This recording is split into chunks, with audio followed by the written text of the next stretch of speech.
address the following. Yasmin says about, we must show, as it were, our principles. We must show that we're better than them. We are better than Al-Qaeda. We don't have to show that, Yasmin. No, you do. Hang on.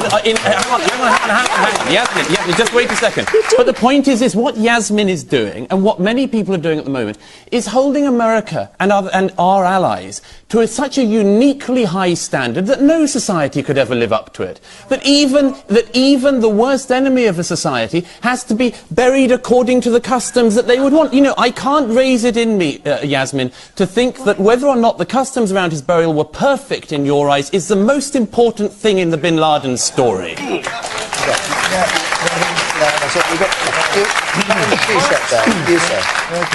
you are as barbaric as them. Well, we're not as barbaric you are as as barbaric of course as we're not. What? Because we don't do the exact Islamic burial. you think We're you're as barbaric. better. It's as if we'd flown planes into buildings. Better. This is You moral are no relativism better. gone mad. It's worse than moral relativism. It's an inversion of morality. You can't choose your morality. Brace yourselves for what might just be the most infuriating episode of Question Time ever aired. The sheer volume of faux outrage and moral relativism on display is enough to make anyone's blood boil.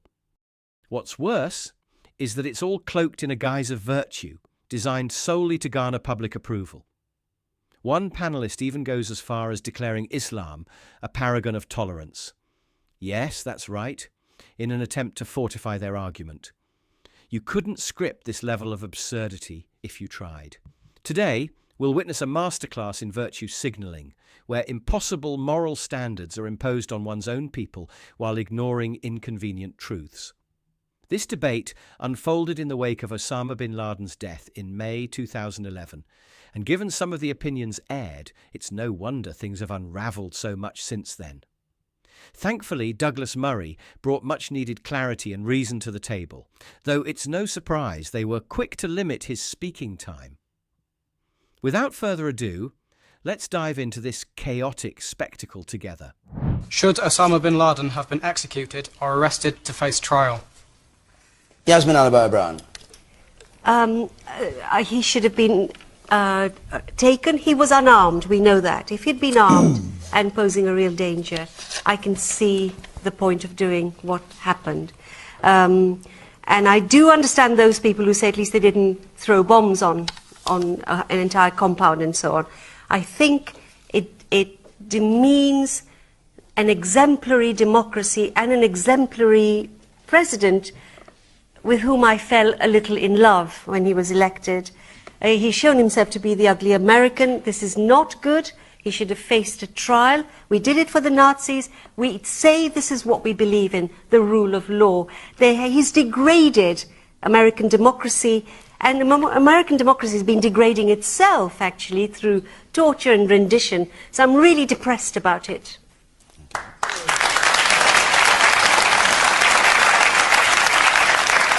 Douglas Murray? No, I couldn't disagree more. I'm elated by the death of Osama Bin Laden. As I think any decent person should be. The issue of whether or not he was armed is, obviously Yasmin is an expert in these kind of operations, but if you are one of the military... He wasn't if you armed. are one of the... If I can continue. If you're armed. one of the military personnel in the compound in that situation, you don't know whether he's got a suicide vest. You don't know whether he's going to pull another bomb. And let's get on to the other issues. Firstly, this idea that he could be tried. How can you try Osama Bin Laden? Where? When? How do you find a jury that doesn't have opinions about him? How do you find a judge? If anyone's been following the attempts to have a trial of Khalid Sheikh Mohammed in New York, it's proving to be a very, very difficult process, indeed very nearly an impossible one, which is why President Obama has now gone to a military tribunal for that. I think this doesn't demean America. It reminds people of who has been right in this conflict, who the victim is, and who the perpetrator is. Osama Bin Laden did not allow any of the 3,000 people in New York and Washington on 9/11 any rights. He took away every single right that any of the people in those cars or their families had. He didn't grant any rights to the families or the victims of the 7/7 subway and bus bombings, which he inspired. It went on, and it's a good thing that the story has now finished. It hasn't finished, Douglas. All right. As you can tell by some in the audience's responses, this is going to be a long day. How pathetic that they ooze sympathy for the leader of the terrorist organisation Al-Qaeda, a man at the head of numerous bombings all over the globe, from London to Madrid, to Bali, to 9/11. He is undeniably guilty. It's all right if an enemy murders your people, but if you defend yourself and erase the head of their evil organisation of the face of the earth, you are now the bad guy. This suicidal empathy and perpetual guilt, which has grown since 2011, will be the death of Europe. She says that she is disappointed in the US leadership for not bringing him into trial, but honestly, who cares what she thinks we ought to do? Oh, and that just reminds me, here comes the most insufferable panellist of them all. Wait a moment, everybody. Wait, a lot of people want to speak, and we'll come to them in a moment. He proved himself an ugly American and degraded America, Paddy Ashton. What do you say to that? Well, I want to see if I can address for a moment Douglas. Douglas, how old are you? It does seem to me to be you're quite young to take a decision that a man should be executed. No, I didn't take the decision, Paddy. I didn't take the decision. The American president took the decision. To welcome the decision that a man should be executed rather than due process of law being followed. The American president took that decision. It was a very popular decision with the American people, and I think it's a good thing. By the way, just for the sake of accuracy, we don't know the American president took that decision. James asked the question, which actually, in a sense, begs the question. We don't know the detail as to whether or not he was executed and whether it was justified or not. Let me just say this to you, Douglas. I have seen people killed, some of my friends and some of my enemies. I've also given evidence against President Milosevic and war crimes tribunals in The Hague. And I watched them make use of the due process of law to stir up radical opinion in their own country.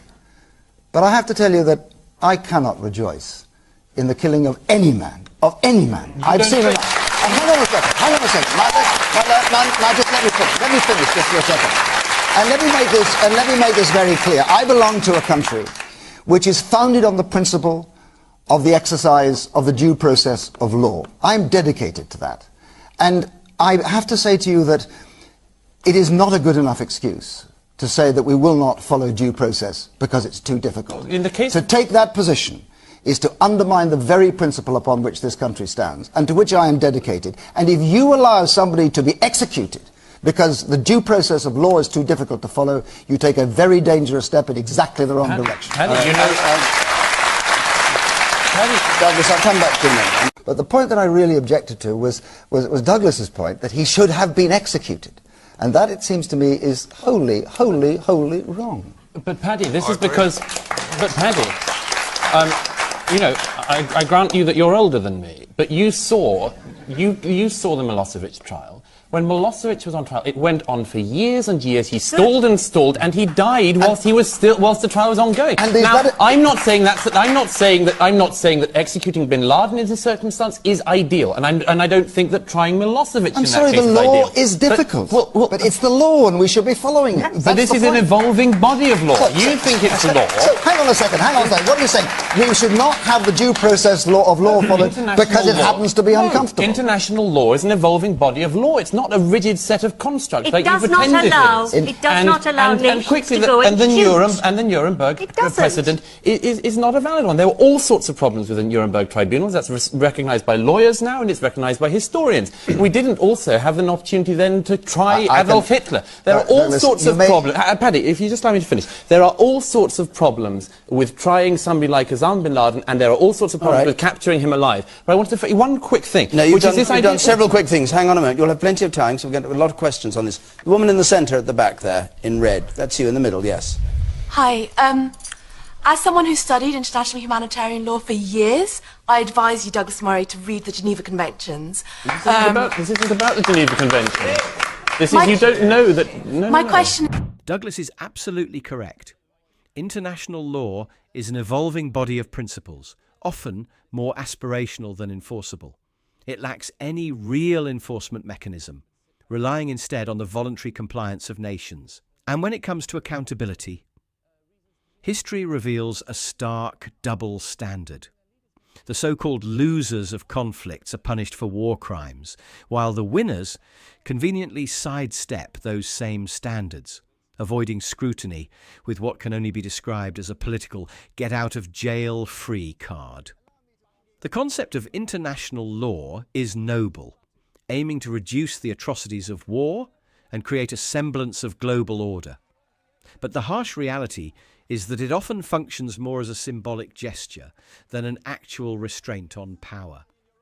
No nation is ultimately beholden to these laws because there is no supranational authority with the military might or political clout to enforce them universally.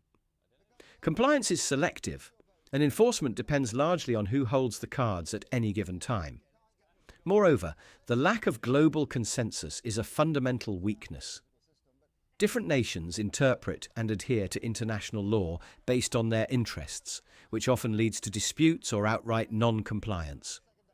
In the absence of a truly objective global authority, international law remains an imperfect framework, valuable in theory, but inherently limited in practice. This isn't cynicism. It's simply an acknowledgement of how human civilizations have always operated. Examples abound of this double standard. After World War II, the Nuremberg trials prosecuted Nazi leaders for war crimes, yet the Allied bombings of civilian areas like Dresden or the atomic bombings of Hiroshima and Nagasaki were never scrutinized under the same lens.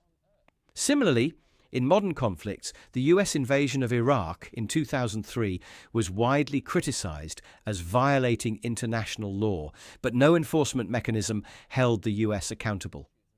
Meanwhile, smaller nations like Serbia during the Kosovo conflict faced international tribunals for their actions. These examples highlight how international law often bends to the will of power, rather than standing as a truly impartial system. I think apart from Douglas, you've all forgotten who were the victims. Those people went to work on 9/11 and 7/7 and they've lost their lives. And for Yasmin to compare the Osama Bin Laden to the Nazis, you obviously don't know history, and you obviously don't know what it's like to have a victim, to be a child, to lose their parent. I was there. And I saw people lose their fathers and their mothers, and only Douglas is representing them. Only he is saying what all us feel, all us victims feel. We survived 9/11, and I've survived 7/7, and I'm proud to say that only Douglas is representing the views of us victims here. I've spent most of my early life fighting terrorism. I've lost friends. I've seen them die in front of me from terrorists. Please don't accuse me of being naive in this. I can just tell you that when you take force, you take it in support of the rule of law, not to overturn the rule of law. If can I just address the issue of whether or not it was an arrest of it was military forces that were sent into that compound, and soldiers are trained to fight. And they're trained to shoot and to kill. And if this had been a police operation, then we would have sent police in. America would have sent police in. Pakistan would have sent some police into the building. But it was Osama Bin Laden. They knew it wasn't a police operation. It was an army operation. And in an army operation like that, it's very likely that shooting is going to occur, as it did from both sides apparently, and that somebody's going to get killed. But I just want this absurdity of all the time of treating people who have broken every single aspect of the rule of law, who then, when they're killed, suddenly all of these people come out and say the rule of law must be applied to Osama bin Laden. We have to remember who the victim is and who the perpetrator is in this. There are a number of... Unfortunately, he showed even less respect to all of those at 9/11 and elsewhere around the world. He didn't deserve any respect. Okay. He got what was coming to him. Excuse me. Yes, all right. I'm sorry. We have to also remember that hundreds of thousands, nearly 1 million, other people also died. You can't just keep talking about 9/11, okay? Lots of people have paid a price for this. And the rules of war say, and Paddy can, I don't know, confirm or deny this, that even when people are killed in battle, their bodies are given to families to bury properly. This did not happen. He's no friend of mine, but they should have done that. That's ridiculous. Are you saying that the body should have been given back to the Bin Laden family? Which happens after wars. Bodies How are would they handed find back. the rest of the Bin Laden family to give it to? Yasmin, do you really think that course of action would have reduced the risk of further acts of terrorism? If we say we that would are have been an absurd If we say we are step more to take. civilized, then we have to act. And You it's difficult. would have been putting It's thousands of people's lives What do you at think risk is going to if happen that now? course of People, action had A, been won't taken. believe he's dead. B, and the lady's completely right, this wasn't done according to proper rites. It will just set off another generation. It was a respectful burial at sea. How do you know that? You said we don't know anything. How do you know that? Okay, the man in the pink shirt. Then I'm going to take another question, then we come back to the big one. Yes. Yeah, I think Bin Laden's been let off the hook by this, actually. I think if he was actually brought to trial and had to face real advocacy with a rigorous court and a furious crowd outside, I think I know which one I'd rather have. I'd rather have a bullet rather than be subjected to that. Okay. Can I do the waterboarding? Let's hear the waterboard. I'd like to hear the view of Douglas. I wanted to say on this, I mean, President Bush, in his memoirs, said that he approved of the waterboarding of 3 known terrorists at Guantanamo in the aftermath of 9/11, one of them being the mastermind of that, the man I mentioned earlier, Khalid Sheikh Mohammed. Now, there's no doubt about it. This has damaged America's view in the world. I have no doubt about that. I don't think any of you do. The extent of those so-called enhanced interrogation techniques has been massively exaggerated. But if it did provide us information, then there is obviously a moral question that arises from that. I just wanted to address the following. Yasmin says about, we must show, as it were, our principles. We must show that we're better than them. We are better than Al-Qaeda. We don't have to show that, Yasmin. No, you do. Hang on, Yasmin, just wait a second. But the point is this, what Yasmin is doing, and what many people are doing at the moment, is holding America and our allies to such a uniquely high standard that no society could ever live up to it. That even the worst enemy of a society has to be buried according to the customs that they would want. I can't raise it in me, Yasmin, to think that whether or not the customs around his burial were perfect in your eyes is the most important thing in the Bin Laden story.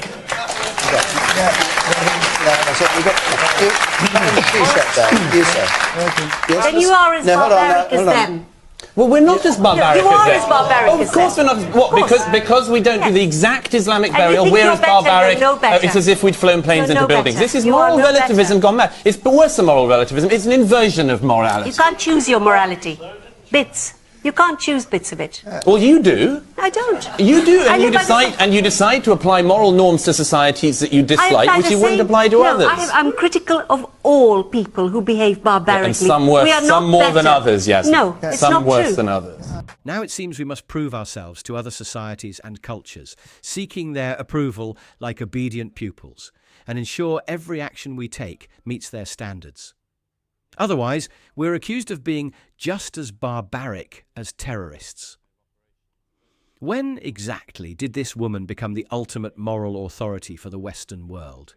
And more importantly, why do we allow people like her to manipulate and guilt-trip us into submission? She claims our indifference to giving a terrorist an Islamic burial somehow makes us morally equivalent to those who flew planes into towers, killing thousands. Honestly, I couldn't care less whether such a criminal was buried in accordance with their customs. Are we seriously supposed to equate a denial of ritual burial with mass murder? This level of absurdity shows just how deeply our public discourse has been infiltrated by people who have no allegiance to the values or security of our own nations. Then there's her grand assertion, you can't choose your morality. Really, that's illogical at best. Morality is not a universal constant. It differs across religions, cultures, and philosophies. What a devout Muslim deems moral might be considered deeply sinful by a Christian, and vice versa. Add to that the moral relativists who conveniently tailor their ethics to suit their agenda. So, I ask again, what moral authority is she appealing to? And more importantly, why should we be bound by it? Yet here comes the illustrious British white knight to save the day, dripping with condescension and ready to reinforce this nonsensical narrative. Douglas, I'm sorry, I apologise to you that I have to take issue with you, but I mean, you made an extraordinary statement a moment ago. I noted it down. We are better than Al-Qaeda, we don't have to show it. No, Douglas. No, hang on. Hang on. Allow it. Hang on. I said we show it all the time. We are better. No, you didn't. Look, excuse me, just for a moment. We are better than Al-Qaeda. We don't have to show it. No, we are better than Al-Qaeda because we do show it by everything that we do. If I may get back to the point, let's enhanced interrogation techniques, let's call it what it is. It's torture. Torture. Now, is torture ever justified because of the information that you get out of it? I tell you, I don't believe it is. I seem to be in a position saying, tonight I've been there, I've done that. When I was a member of Special Forces, we used to have interrogation every year. And in those days, the enhanced interrogation techniques, which are now illegal, were applied against us. And I can tell you that in the first instance, a man will say anything under those circumstances. The information that they give is not reliable. But I'll tell you a second thing, that if you allow your society to use these mechanisms, it will corrupt eventually the whole of your society. And that has to be a principle that we stick with. If you measure these two events, the death of Osama Bin Laden and the Arab Spring, I mean, I've just no doubt which is the most important event. It's the Arab Spring that's the most important event. And I'll tell you why. Because these are Arabs doing things for Arabs, not Americans and Westerners doing things to Arabs. And it's that we have to put our hope on. I don't think this will go on forever. I think that the moderates in that great moderate religion, tolerant religion of Islam, tolerance lies at the heart of Islam. They are beginning to win control of their own religion. And by the way, as Christians, we should recognize that we've had them too. I mean, I don't have to go to Baghdad to hear a preacher preaching death. I could have gone to Belfast a few years ago, and I come from that city. So let's not just remember that we don't have a few problems of our own. This thing will be won when, in due course, as I think is now happening, the Enlightenment comes to Islam. And that's the most important thing. The Arab Spring is far more important than the death of Osama bin Laden. The idea that Islam will eventually undergo some sort of enlightenment is not just naive, it's ahistorical. This appeal to the potential evolution of Islam ignores the patterns we've seen throughout history in Islamic empires, which have largely followed the same ideological script. The Quran, considered the eternal word of God by Muslims, is deemed perfect as it is and cannot change. This is crucial to understand when discussing the actions of Islamic nations or extremist groups. They are often directly following the teachings within their holy text. One clear example is the verse in the Quran that states, "Those who fight in the way of Allah are the best of people." Extremists, terrorists and radicals alike base their actions on such teachings, seeing themselves as following the will of Allah. To them, their actions are not morally reprehensible. They believe they are doing good according to their understanding of the Quran and the life of Muhammad. Islam, unlike some religions, is inherently political. It doesn't just give moral guidelines for personal conduct. It dictates how society should be governed, how Muslims should treat non-believers kuffar, and how the world should function under Islamic rule. To think that Islam could change or evolve over time to become more enlightened is a misunderstanding of the faith's foundational principles. An Islam that evolves in a direction contradictory to its foundational texts and principles would cease to be Islam. This myth of an enlightened Islam is often perpetuated by those who seek to undermine the reality of the situation, those who claim all cultures and religions are equal, and that all religions will ultimately progress in the same way. But this simply isn't true. When we examine the Quran honestly, we see a political ideology that seeks to dominate non-believers, not one that encourages peaceful coexistence or enlightenment. If you were to read the Talmud, you might find certain teachings that some deem morally reprehensible. The same goes for the Quran, where we find explicit instructions on how to treat non-believers and the justification for acts of violence against them. Compare this with the Bible, particularly the Christian teachings about love, forgiveness, and the command to love even our enemies. Christianity, in its core moral tenets, stands in stark contrast to the militant political nature of Islam. Ultimately, this is my personal opinion, but there's no way to read these three texts, the Quran, the Bible, and the Talmud, and come away believing that Christianity is not the superior moral guide. The God of the Bible loves everyone, including our enemies, whereas the God of the Quran shows love for his believers, but a deep disdain for those who disbelieve. This distinction forms the basis of a fundamental moral divide between these religions. Very, very brief. I couldn't agree more, but just to say this idea that by that's killing enough. the leader... by killing... I couldn't agree more, we'll leave it there. Just quickly, the idea that, as it were, this will make things worse is nonsense. If by killing terrorists you create terrorism, then what can you do but sit back and take it? And it doesn't strike me that, this group needed reasons to be angry with us. They were already angry enough. It wasn't as if killing their leader is going to make them behave worse. They weren't moderate towards America on 9/11. Hang on a second, Andy. If your line is going to be that it's all our fault, I don't think that will work. But look, I'm not just blaming Nick Clegg. I read these reports of Nick Hoon Chris Hoon banging the cabinet table. My question to that is, where was the anger on tuition fees? Where was the anger on the NHS? Where was the anger on VAT? If you can get so angry. If you can get so angry in your own self-interest, but not in the national interest, what's the point of being in the coalition? Hang on a second. It's the same way he can talk about the unelected upper house whilst being Lord Ashdown. Well, why do you think I'm Lord Ashdown? I don't know, because the only place to cast your vote to get rid of the House of Lords is in the House of Lords. If you're not there, you can't get rid of it. But let me come back to the main point. My God. You may not understand our political system, but if something... If something... Hang on a second. It's a very liberal Democrat way of going about it. Hang on a second, very comfortable. If something is passed through the House of Commons, if it doesn't go through the House of Lords, it can't get through. All right. So you're solely there. You're solely there. Let me see if I can come back. Well, I mean, first of all, I mean... you have to speed this up. Okay, so first of all. Okay. Look, AV is a miserable little compromise, as Nick Clegg said so famously. And I think that a lot of people like myself, or the few people like myself who actually turned up and voted today in the deserted polling stations on this matter, will have a lot of questions for Mr. Clegg, and indeed the coalition about this, which is why on earth we've ended up having this very expensive referendum over something which is pretty minor in terms of voting reform, which I think is needed.